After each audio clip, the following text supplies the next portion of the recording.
So the other thing is that as a storyteller, I often work with families.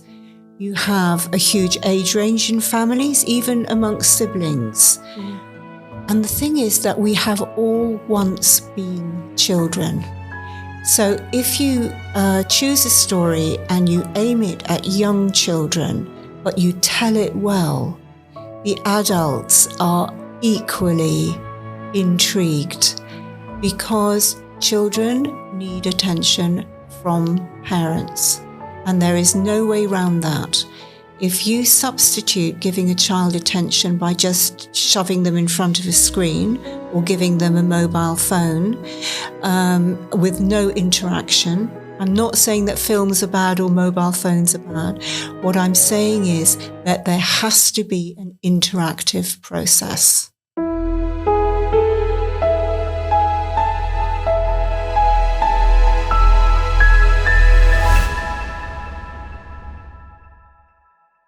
O să încep mulțumindu-i Laurei pentru oportunitatea de a avea astăzi alături de mine pe o doamnă foarte dragă sufletului meu și cu care vom povesti despre povești.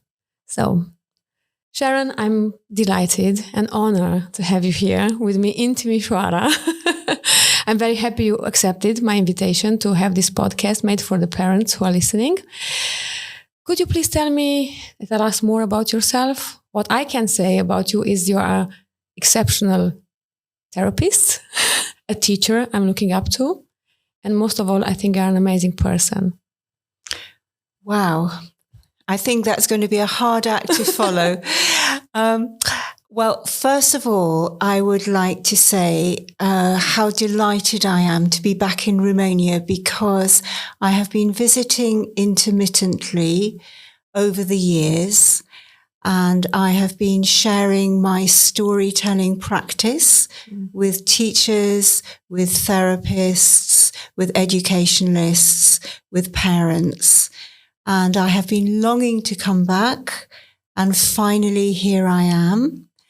And before I say any more, I would like to say thank you to all your listeners for being prepared to listen to this podcast, which is being spoken mainly in English. And people who have English as a main language, they take it for granted too often that everybody else has English as their main language. So I'm very grateful. A little bit about my background. I have been a professional storyteller for over 30 years. I started coming to Romania maybe about 12 years ago, and I was working with the Play and the Drama Therapy Association. And since then, I've been working with my former students. And in my own country, I have a very varied practice. I perform as a storytelling performer, and I teach storytelling, and I work with community groups, and I work with applied storytelling, so using stories with groups who have particular needs or particular interests. Can you give us some examples of these groups you are? Sure. They are very varied. I've been working for the past 3 years using storytelling with elderly people in residential care, for example. And I've been developing new ways of storytelling to help people with memory issues. I have been working with children with disabilities such as autism, or neurodiverse disabilities or behavioral issues. I've been working with refugees, working with elderly people who are still living in their own homes but suffering from loneliness and lack of mobility. So those are some of the groups. Quite an area, vast area of groups, I would say. Quite a wide-ranging area, yes. Okay, can I direct you now to a, let's say, even larger population, parents with kids? Can they have any use of the stories? Well, I feel very passionately about this because I believe, and there's a lot of academic work that supports my practice in saying that story is one of the ways with which we understand the world. We understand the world through narrative, whether it's a very simple story of you asking your child, what did you enjoy in school today? And they tell you, that's narrative, that's a story.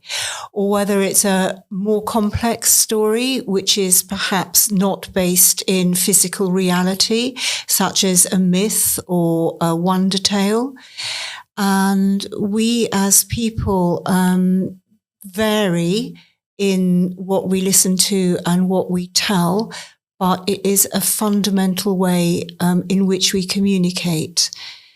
And of course, we have our senses and we experience the world through our senses, but cognitively and emotionally, we respond to story to structure our lives and to communicate with. What is it about stories that, relate to us, that, help us make sense of the world? Why are they so familiar, so loved by children, and not just children? Because if you look around, even in a commercial, you get a story to sell a product. I think there's something intrinsic in listening to a story that we are mostly not aware of. When you are being listened to, you carry, however gently, some kind of authority. And if you are being listened to, what you say is so very important. And the reverse is also true. It is very important to listen to the stories that our children tell us, because if we don't do that, they will give up communicating with adults and they'll disappear into their screen, TikTok, whatever it is, world. So the other thing is that as a storyteller, I often work with families. You have a huge age range in families, even amongst siblings. And the thing is that we have all once been children.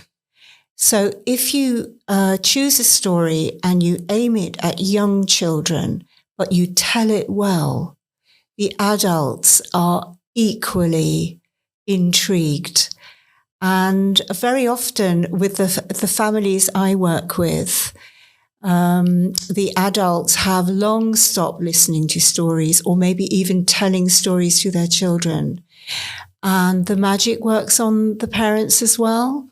And the thing is, when you listen to a story, you become enveloped and absorbed in that world. And stories convey so much of what it is we believe in as people. Stories can express a moral code. They look at dilemmas that we can face in everyday life. They explore challenges that we're going to face. And so they're relevant to all humanity. True. I don't remember now where I read it, but I know I did. That they are like a fake course of driving. You can safely drive a car without the accidents, just learning. That's how Now that's a really interesting... This is how it is, how a story functions. Yes, and do you know, I've never heard that. I suppose it's a metaphor. I've never heard that metaphor, and it is absolutely brilliant, because if you look at traditional stories, they encompass all the issues that are relevant to, if you like, the shared concerns of humanity. But because they are a story, and we know that they are a story, they're just enough removed from our own lives to be able to hold up a mirror. So you hear a story, maybe there's a hero or a heroine, maybe there's a wise woman or somebody with superpowers. And what happens when you hear a story is that you begin to identify with the characters. And as you identify with the characters, you are enabled to look at your own issues in a new light and in a safe space as well. Maybe find a new creative solution or at least different approach. Well, stories are works of the imagination if they're fiction. But even if it's a true story, the way you choose to tell it, because it could be your story and you could tell that in so many different ways, that's also a creative work. And the thing about storytelling is that it connects us to our creativity. And I think that is so important for individual expression, and individual expression which is within a social context as well. So it's socially responsible. Mm. You mentioned personal stories. Mm-hmm. Can I add to that a question? Is it important for me as a parent to tell my personal story to my children or bits of my personal story? I think it's absolutely vital because childhood, I think a huge aspect of childhood is about discovering where you are in the world. Mm. Where did you come from? That's your past. That's going to some extent, inform your future. And I think when parents tell children their own stories of their own upbringing, it provides a kind of continuity for the child. The child can see themselves in that family journey and they can begin to imagine their own journeys. It's part of forming their identity. And if I can give you a personal example, if that's all right, something I'm very aware of is that my upbringing and my parents' lives were very disrupted by the Second World War. Mm. And because of that, they found it very hard to talk about their experiences. And as a child, I was so aware of that gap. And amongst my friends, I couldn't participate in talking about my origins and things because it was something that my parents didn't talk to me about. And I think that kind of silence can be quite damaging. It's like a secret, and the power of a secret. Yes. And, almost invariably, children love their parents and they want to know who their parents are. And we are all unique individuals and it's a gift that we can give to our children. Even if my life story, as you mentioned, your parents, has in it something that is not so nice, like war or death or loss, mm-hmm. How about that part of a story? Even in traditional stories or in wonder tales, you have villain creatures, you have death, you have, I don't know, all sorts of evil. How does that help a child or does it not? I think you've said something very important even before this question, that, silence or secrets are damaging. But I think you can talk about any painful subject. It depends on how you talk about it. Mm. And if a parent is able to talk about, say, a difficult experience that they had, it already shows that to some extent they're in control of that experience. And them telling the child says, look, this happened to me, but I can talk about it. Mm-hmm. I am in control. It is not more powerful than me. And that encourages children to be able to come to their parents if they have difficult material. So you build up this reciprocal exchange where parents are seen as being supportive by the child. And it deepens their relationship. And as adults and as parents, if we can't be that for our children, then there is something missing in us, and that's something we need to work with. And very often family stories or telling stories that have, if you like, a related issue can open up the topic for the child. And it's a way of the parent giving the child permission to talk about what they can instinctively sense might be difficult for the parent as well. Yes. Yeah. Shall we talk about the wolf who's eating Little Red Riding Hood or not?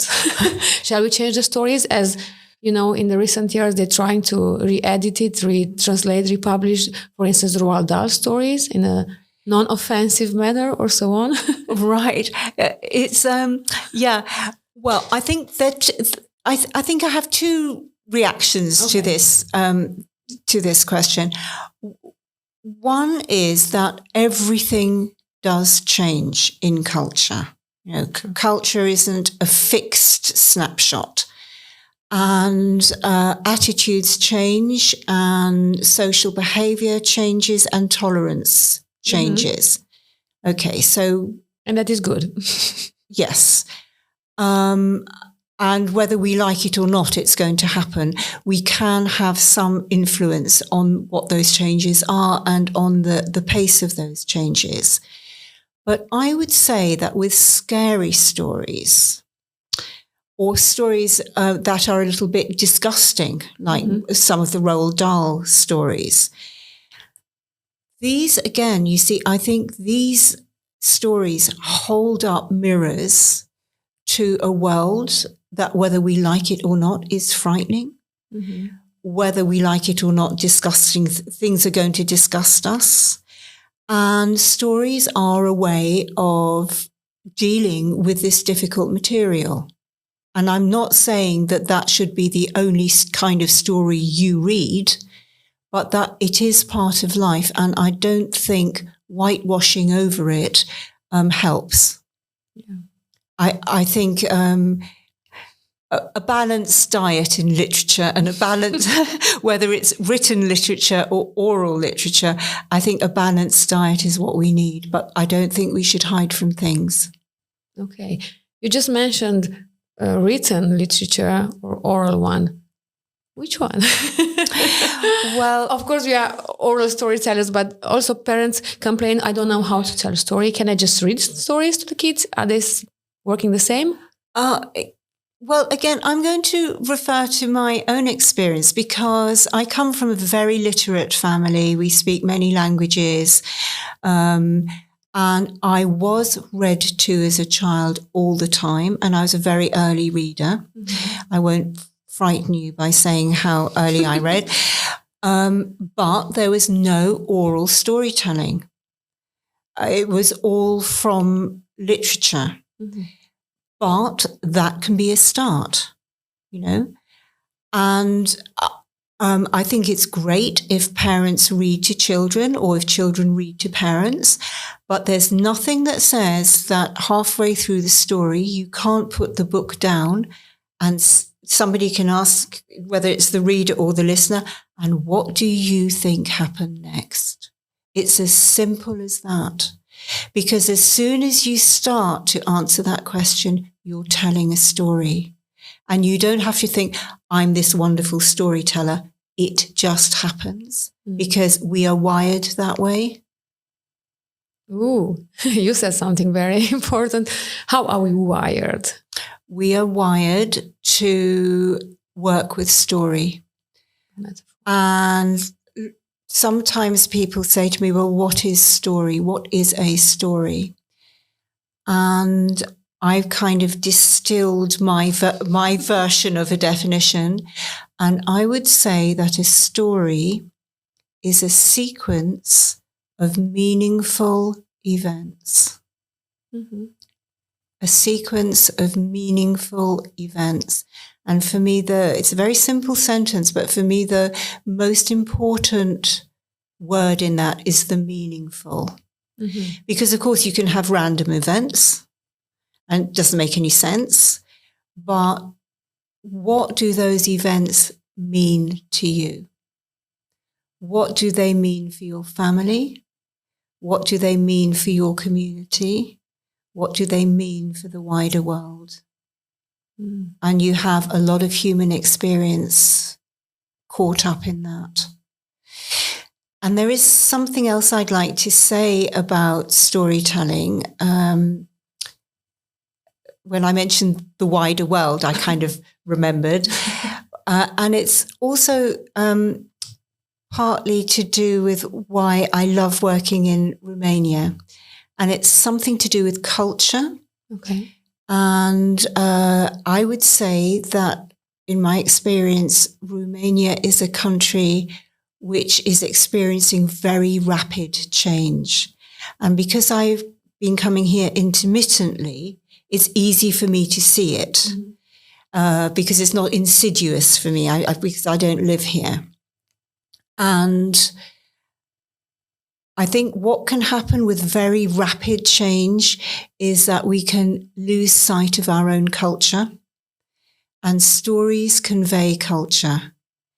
And culture is part of our identity, and it's part of the richness of being human, the fact that we have so many different cultures and so many different narratives. And at the same time, we are connected to everybody else through story, through our traditional stories, and we share them across countries and across continents.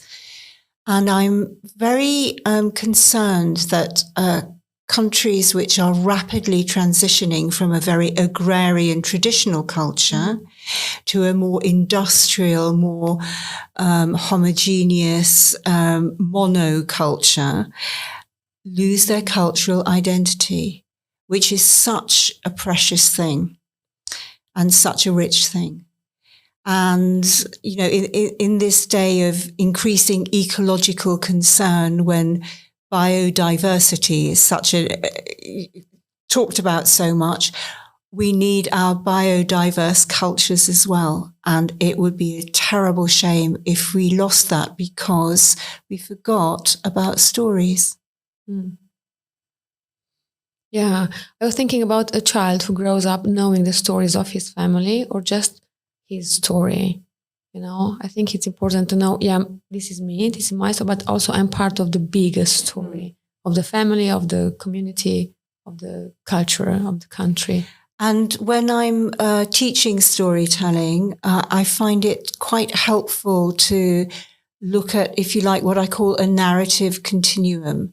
So if you start with personal story, family story, community story, regional story, folk story, legend, fairy tale, wonder tale, myth. They're all on the same continuum. They're all connected.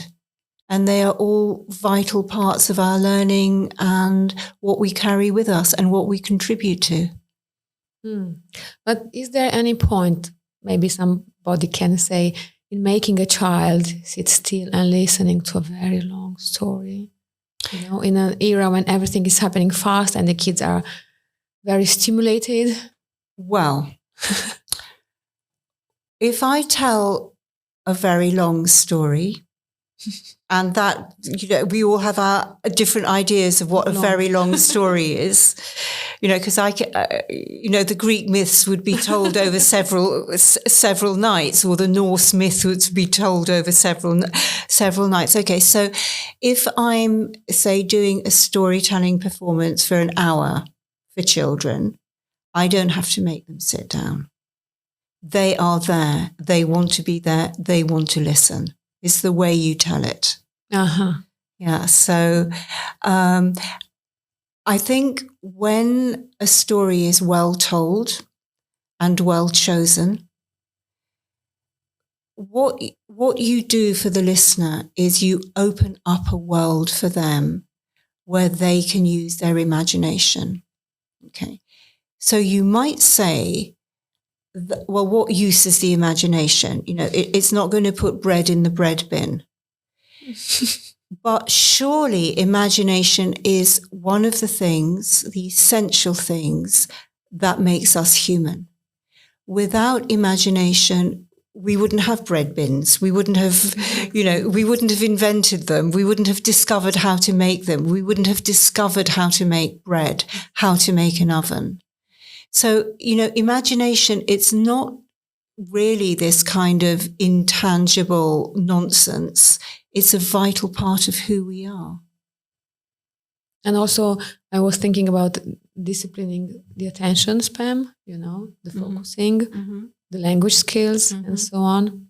Yes. A lot of my work in schools has been with children who have ADHD or other behavioral issues, and or who might be learning English, or might be learning French. French is my other language. And storytelling works with these children in ways that other things don't, because, again, they are identifying with what's happening in the story. The story is for them and about them, and it enables them to reflect on the things that are important for them. Do you believe or recommend specific stories for kids, or can you tell a story that's maybe meant for grown-ups also to the children? I would say not. I would say that whenever I choose a story, it's age-related, so it's age-appropriate. Because it's a mistake to try and tell a story which is beyond the children's understanding. They'll just get bored and restless. As I said earlier, we have all been children, so we can take pleasure in listening to a story which is for younger children as adults. I do a lot of storytelling for adults, but I know that my regular listeners go away with the gift of story, and they tell stories to their children, or they read stories to their children. And I think one of the wonderful things that happens within families is the story making that can happen between children and adults. You are ahead of my... Yes. Yeah, because they are creating something together. And when you create something together, you're bonding a relationship. Yes. You can't do the one without the other. What about creating a story with an agenda? Let's say I want to teach my child whatever, not to lie. How am I doing that, or should I not do that? Well, I think I would say there's the direct approach and there's the indirect approach. So there's a kind of story that we call the cautionary tale. So this is like a moral story, and sometimes it can be quite a funny one. So some of you might know Matilda told such dreadful lies it made one gasp and stretch one's eyes. And it's a moral story about this child who told lies and who kept phoning the fire brigade in saying there was a fire. You can imagine because you're an adult. We have Petrica și Lupu, cred. Is that Struvel, Peter? Peter and the Wolf. Oh, Peter. Oh, okay. Yes. The child who cried wolf? Wolf, yes. Yes, okay, yes, we have that as well. We know it as an Aesop's fable. Yes, so exactly. So you have the moral tales, and that's a very direct way of teaching. Right? Yes. Or a longer and indirect way is if you build up good relationships with children, they tend to misbehave less. So that's the long approach. Yes. Yeah. So a lot of bad behavior is to get attention. So why not give the right kind of attention, which is productive, right? Because children need attention from parents, and there is no way around that. If you substitute giving a child attention by just shoving them in front of a screen or giving them a mobile phone with no interaction, I'm not saying that films are bad or mobile phones are bad. What I'm saying is that there has to be an interactive process. And when you're storytelling or sharing a story or creating a story, it's an interactive person-to-person process. And certainly in storytelling as a performance, it's an interactive process. And the storyteller will respond to the audience, and the audience will respond to the story. What do you do when you meet children or when parents complain, my child doesn't like story, he doesn't want to listen, he's not interested, I couldn't find any story that, gets his interest? I would say that the problem is not with the story, it's with the listening. And the child hasn't learned how to listen. Okay. Can you teach that through stories? So not a lot's going in. Because they're already not listening. So it doesn't matter which story you choose. So you have to find interactive ways of introducing the child to listening. So it could be with games, it could be with songs, and then the song is in a story and they recognize the song, but then there's these words around it which are story, and it's a gradual process. We have to learn to listen. For very many years, I ran a practice for under fives. Okay. And the thing about under fives, I would like to say that everything I know, and I've been doing that for over 15 years, I have learned from the children themselves. Okay. They have taught me more than any adult. Yes. But that's because I already knew how to listen. Right. So listening to the children, I discovered that with young children, there's no difference between music, language, movement. It's all one kind of creative soup. And I think a lot of adults are frightened by that. They want to categorize them and stick them in front of a book as soon as possible. So I realized that I couldn't teach music without using language. I couldn't use language without using story, and I couldn't use story without using music. So singing, and you don't have to be a good singer. You just have to have fun. So singing would get them into the story, and the story would get them into the music. And within, I say 3 40-minute sessions, the children would be singing, they would be playing musical instruments, and they would be joining in with the story. Okay, so that's quite young children. Yes. Wow. And I think it would work with children up to, say, the age of 7 or 8. By the time they start school, real school, yes. Yeah. How about when a story can stir up some emotional reactions, maybe you are not expecting, like a child is crying or is frightened, or you touch something you don't know? Yeah, that happens very often. And I can understand that adults are wary of that happening or concerned if it happens. But I would look at it as a gift rather than a danger.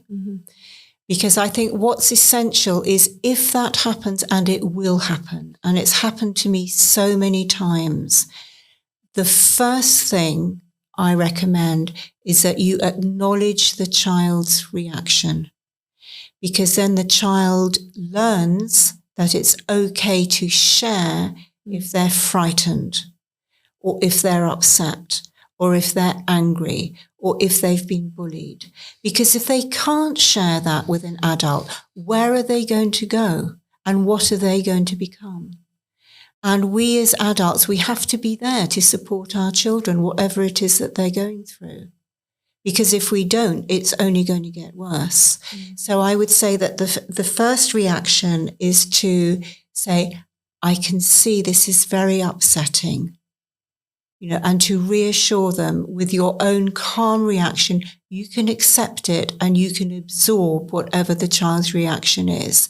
And when they're a little bit calmer, you can say, well, you were feeling quite angry. Tell me the story about that.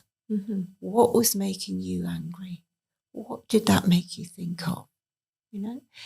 And maybe you won't get a reply straight away, but you can say, we all get angry sometimes. I remember when I was angry, you could share a personal story. Don't let yourself get angry when you tell it. tell it like it was a story, you've defused it. Yeah. It's not this time bomb anymore.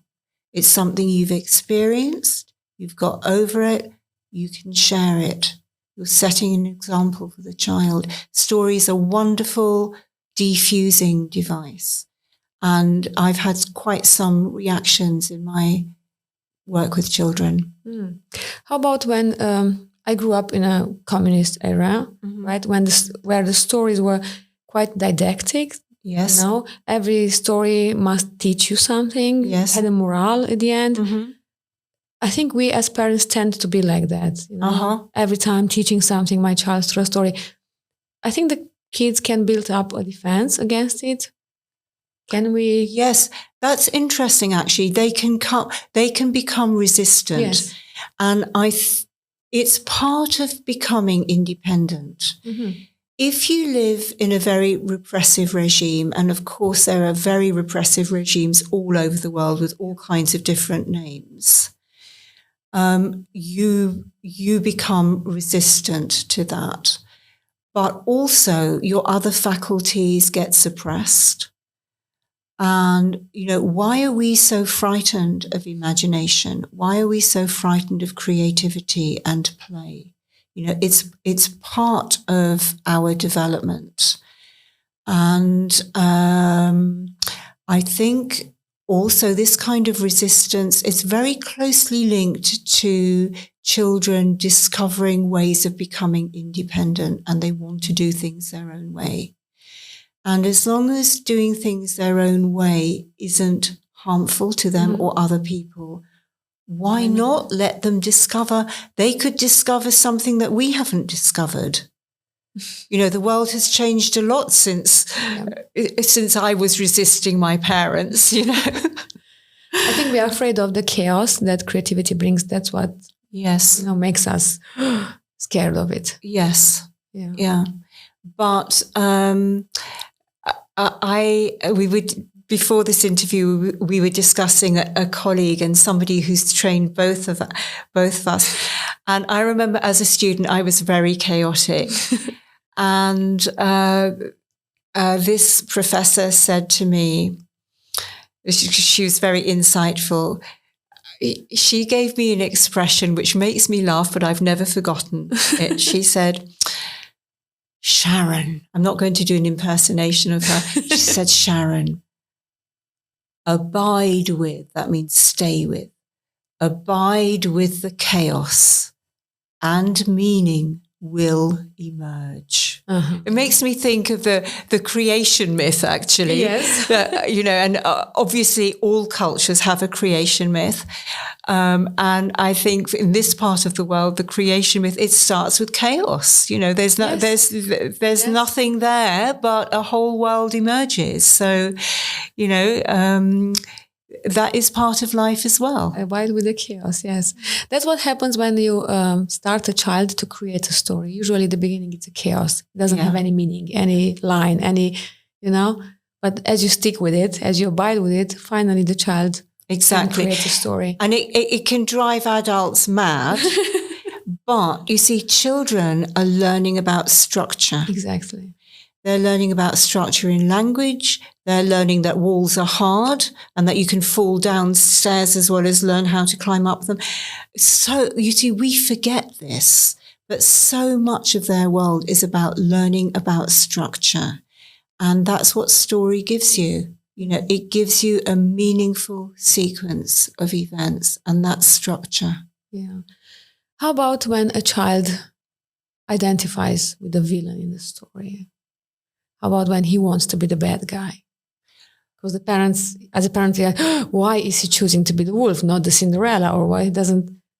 Well, I would challenge you to find one single person amongst us who at some time or other has not wanted to be the bad guy. I still want to be the bad guy. The thing is that if you are the bad guy in the story, there is no harm done. The harm is done when you don't have a story and you have to act out the bad guy in real life. That's the harm. And yet again, the story is the safe space. We all know it's a story. Parents are there to do a reality check. And stories have an ending. Yes. And the bad happy one. You can create a happy one. And if it's not a happy one, the bad one is left in the story. True. Yes. Because we know, we would like to do that to such and such a person. But that's our imagination. We don't actually do it. And that's why stories are so important, because they are a device where we learn what is, if you like, imagined and what is real life, and to be able to make that distinction. So stories aren't about becoming lost in a fantasy world. They're about being able to distinguish what is the fantasy world and what is the real world. And because we're human, we've all got a fantasy world. You can't get rid of it. It's part of being human. It's about how to use it creatively in the right way. And stories help us do that. That was supposed to be my next question, because I met many grown-ups who are afraid, if the child believes in fairies, he will, be developing maybe some sort of schizophrenia or whatever. They don't get that at some point the child will come to the real life, because the child knows what's story and what's not. Yes, exactly. That's one of their roots to being able to make that distinction. Yes. Is a story healing? That's my last question, I promise. Is a story healing? I think stories can be healing. I have a background in the psychiatric services, and I have often used stories to help people. But I have often been in a situation where there's been public performance storytelling, so just the general public, and particular stories have been told that have triggered something in those people. And it's like, you go to a film sometimes, and most films are full of stories. They're just in a visual way, but they're still stories. And you see people howling and sobbing in the cinema and reaching for their hankies. And I've seen that happen in live performance, because good stories touch us. And they can be healing, because you can see that if your dilemmas and challenges and pain is being explored in a story, suddenly you're not alone, because somebody else also understands or also goes through that. And that's a very healing experience, to know that you're not alone. And maybe it gives words to something you cannot really name. Yeah. Sometimes. Yes. Yeah. I know. Getting all emotional now, a glass of water. I know I haven't talked about it, but we still have maybe like 10 minutes or something. Would you like to tell a story? A short one? Oh, so shocking. I'm completely... Right, we're going to edit this bit out. My lack of preparedness, wearing my sensible hat instead of my performance hat. This is all going to be edited out. Otherwise, heads will roll. I know where you live, okay? This is already the story? No. Very good. Okay, we'll let him live a bit longer, shall we? Okay, just give me a minute to think, okay? Okay. You can, if you stay like this, you can pull the mic. Closer to your mouth. Closer to your mouth. Yeah, I'm not going to stay like this. This is me retreating to have a little think. Okay, we've got a few minutes. I don't think you need to do a lot of editing on this anyway. No problem. Yeah, this is fairly good anyway, isn't it? Yeah. Okay, okay, so completely different hat. I'm very happy to tell a story. I'm just in a sort of different part of my brain. For one Do you have any requests, No. Okay, something for the parents. Just give me a moment. Shall I tell the story of the broken pot?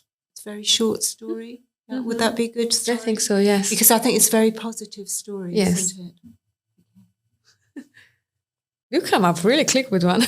No, that usually I'm like this, but because I'm kind of sensible interview and not performance mode. I needed to think. I had jet lag. Do you know this? No. She just came. I just need you to tell Nu m-am luat la 1. I got up at 4:00 in the morning, but I don't know which morning. Okay. Give me the question again. I think it helps for the editing if you say. I know we haven't talked about it, Sharon, and it's a lot to ask you on the spot, but could you please tell us a short story? Ina, I thought you would never ask me. Short story. Well, I could. And I always say to my students, if I'm teaching storytelling, it's not enough to be able to tell a story well. A storyteller has got to know which story to bring out of the bag. So I'm just playing for time telling you this while I'm rummaging in my bag to know which story to tell you.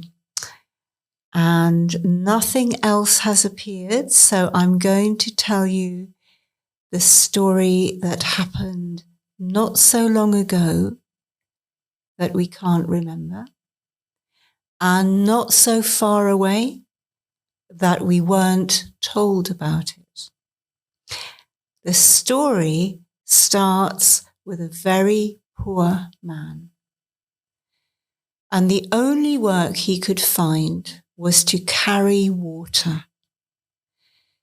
He lived in a very hot country, and the workers in the field needed to be brought water. And every day he would walk down to the river and fill 2 huge clay water pots, which he carried on a yoke across his shoulders. And he would walk along the path to where the people were working in the fields. And as long as they were working in the fields, he would go back and forth to the river day after day, and every day was the same time without end. Until one night, when the moon was especially bright. And funnily enough, I think it's going to be especially bright tonight, isn't it, Ina? I think it's full moon. The moon was so bright, it kept him awake. And because he was awake, he heard sounds. And it seemed to him that it was voices. But it was voices that he didn't recognize. And those voices were coming from inside his little hut. And the moonlight was so bright, he could see that the hut was empty. Well, he had very few possessions because he was so poor and he lived all alone. And he realized that it was the voices of the water pots that he was hearing. And one of the pots was saying to the other pot, "You are a disgrace. How you let our master down. Look at you.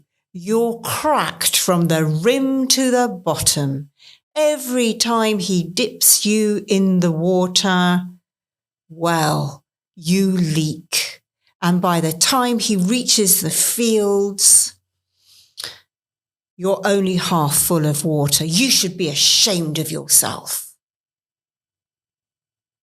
And then he heard the pot replying to those angry words. And the pot said, "Don't you think I know? Don't you think I know? I'm almost useless. And I feel so bad about it, I would make sure that I would be broken to pieces against a stone. And the only thing that stops me from doing that is that I know that my master cannot afford a new pot. You're not making me feel any better. I already feel so ashamed." Well, that gave the water carrier a lot to think about. and he felt so sorry for his damaged pot. The next day he went to work as usual. He dipped the pots in the river as usual, and this time, as he walked up the path, he watched the water trickling, leaking, drip, drip, dropping down on his way to the field where the labourers were working. But this time, because he was paying particular attention, he noticed that on the side of the path where he went up with the full or the half-full water jars, on the side of the path with the damaged water pot, there were flowers growing. Beautiful flowers of every colour and shape and size. But when he returned, walked in the other direction, there were no flowers. That night, he didn't let himself go to sleep. He was very tired, but he kept himself awake. And when the pots started talking, he said, well, I might have something to say about this too. And then he told the undamaged pot about the beautiful flowers that grew and how grateful he was to the damaged pot that enabled such beauty to grow along the path that he took so many times a day, and how those flowers delighted all the labourers when they returned tired from their day's work. And after that, the pots never argued. And who knows whether, if one day he earned enough money to replace the damaged pot, maybe he never did and kept it just the way it was. We are all broken, and that's how the light gets in, right? Yeah. Leonard Cohen. Yes, absolutely, exactly the same. Yes. Yeah. Yeah. Thank you so much, Sharon, for being here. You just landed in Timișoara. Thank you for the effort. I'm so delighted, and I realise that I shall be working with some young girls, and we'll be doing storytelling and pottery, and that could be a story I tell them. Why not? Because they'll be right in the middle of the clay. Yes. Again, thank you. Delighted and honored to have you here. Grateful to Laura and Cornel for this opportunity. What shall I tell you? Let us all live happily ever after. And if you enjoyed that story, listeners, please tell it to somebody else. Because if I hadn't heard that story, I wouldn't have been able to tell it to you. And thank you so much for listening and for having me here in Romania. It's a real blessing.